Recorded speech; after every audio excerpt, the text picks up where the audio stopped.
Hello everyone, so welcome again to this new lecture. And in this lecture, we will see how you can validate your credentials before sending or after sending it to the database.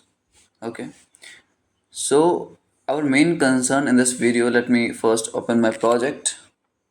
Just a second with code dot and my project will be open in the default editor which is VS Code. ये हमने पहले ही देख रखी है।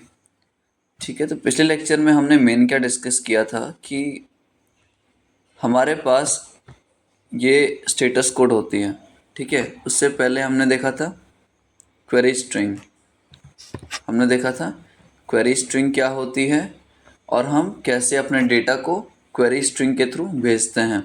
ठीक है, postman अगर मैं खोल के दिखाऊं, आप इससे पहले वाला लेक्चर एपिसोड 15 देख लेना, आपको समझ आ जाएगी सारी चीज़ें।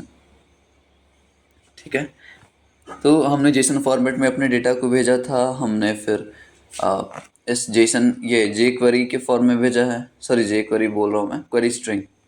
ओके, क्वेरी स्ट्रिंग में भेजा है। फिर उसके बाद हमने स्टेटस कोड देखा। ओके, और ये जो हम यूज़ किए थे ना, let me show you that thing.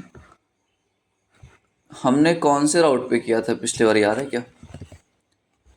Local host /4000। ठीक है, ये रहा हमारा होम राउट। इस पे देखते हैं। ये होम राउट मेरा पोस्ट मेथड से था आई थिंक।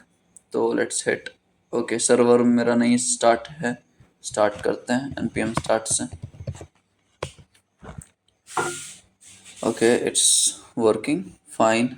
अब करवा के देखते हैं गेट मेथड से। ओके ओके,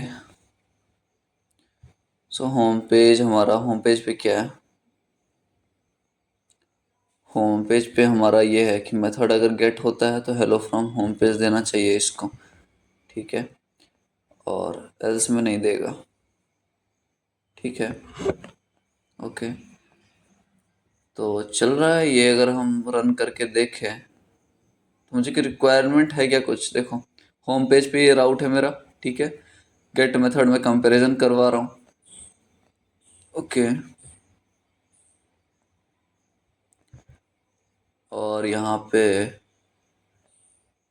इसमें अगर आप देखो तो मैं सिर्फ ये प्रिंट करवाने की कोशिश कर रहा हूँ। रिस्पॉन्स में मैं बस ये मैसेज दे रहा हूँ, hello from home page. Okay, इसको सेव करो। Let's okay. अरे यार, एक मिनट।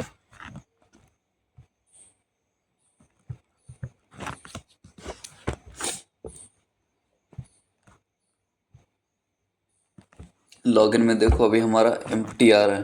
ठीक है, लॉगिन हम वापस होम पेज पे देखते हैं तो देखो हेलो फ्रॉम होम पेज आ गया। ये चीज़ है हमारे पास, तो मतलब सारा राउट हमारा परफेक्ट काम कर रहा है। ठीक है, इतना समझ लिया हमने।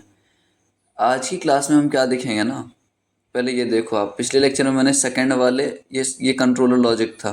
ठीक है, ये हमारा लॉगिन राउट पे सेकंड वाला कंट्रोलर लॉजिक था। तो हम सेकंड वाले पे आते हैं। देखो, ये रहा मेरा सेकंड का फंक्शन लॉजिक। तो यहाँ से मैं क्या कर रहा हूँ ना, यहाँ से रिस्पॉन्स में क्या भेज रहा हूँ, सेंड कर रहा हूँ request dot query. Request dot query का ये मतलब है, ये लॉगिन राउट पे है ऑब्वियसली सेकंड वाला। तो मैं क्या करूँगा ना, पहले देखो लॉगिन पे आ गया। लॉगिन पे सेंड करने के बाद मुझे दे रहा है एम्प्टी स्ट्रिंग। बताता हूँ क्यों। क्योंकि मैं यहाँ रिस्पॉन्स में ना, यहाँ इस वाले रिस्पॉन्स में मैं क्वेरी स्ट्रिंग के फॉर्मेट में डेटा रिसीव करना चाहता हूँ।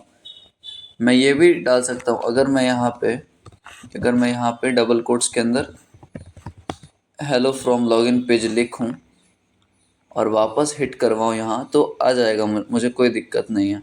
आ रहा है हमारा मैसेज। बट पिछले लेक्चर में मैंने क्या किया था, क्वेरी स्ट्रिंग में हम रिसीव कर रहे थे, तो क्या लिखना पड़ेगा यहाँ पे, रिक्वेस्ट रिक्वेस्ट डॉट क्वेरी। ठीक है, रिक्वेस्ट डॉट क्वेरी लिखा हमने। अब यहाँ पे क्या करना ना, याद है क्वेरी स्ट्रिंग हम कैसे यूज़ करते थे?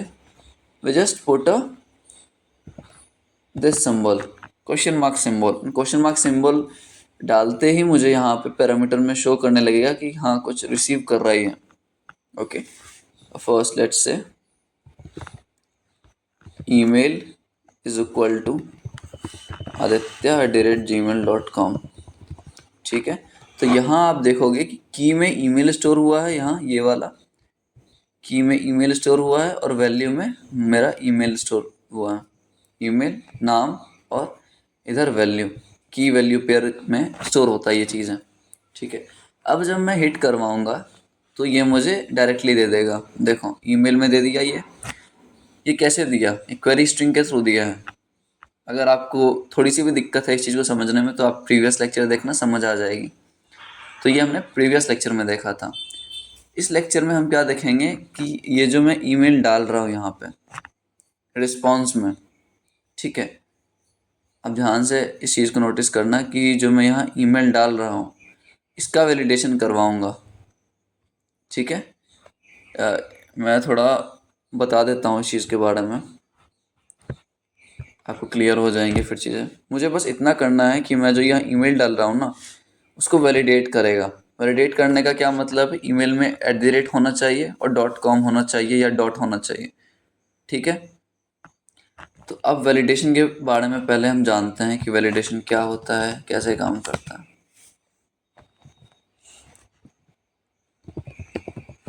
वैलिडेशन एंड एक्सप्रेस, ठीक है, ये तो मेथड बता रहा है लेकिन अपने को टाइप्स ऑफ देखना है पहले। टाइप्स ऑफ वैलिडेशन, अभी भी गलत बता रहा है ये, कोई ना। तो पहला जो है हमारे पास वैलिडेशन वो है client side validation, client side validation. दूसरा होगा सर्वर साइड वैलिडेशन। इसका मतलब समझो पहले।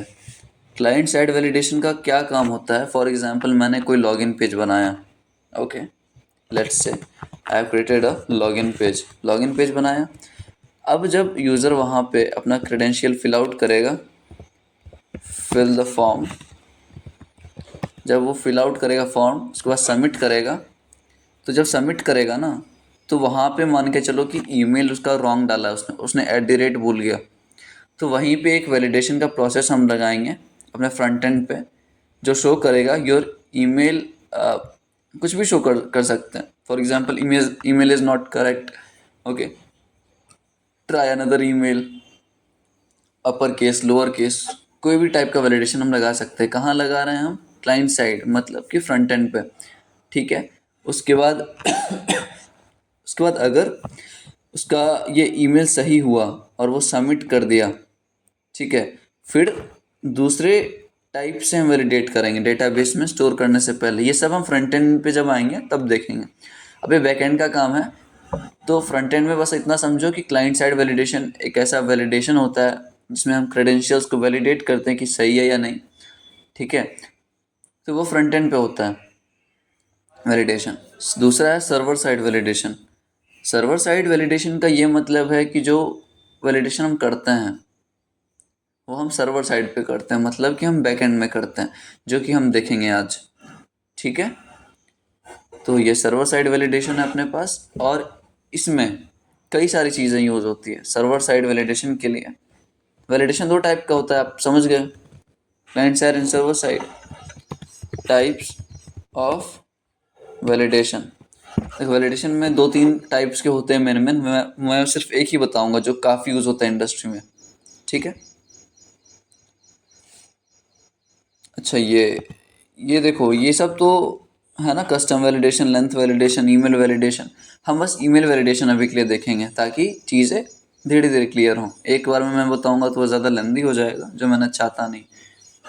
ठीक है, तो आज ईमेल वैलिडेशन देखेंगे, लेकिन वैलिडेशन के यूज़ क्या क्या होता है ये तो उसने ऐसे ही बताया।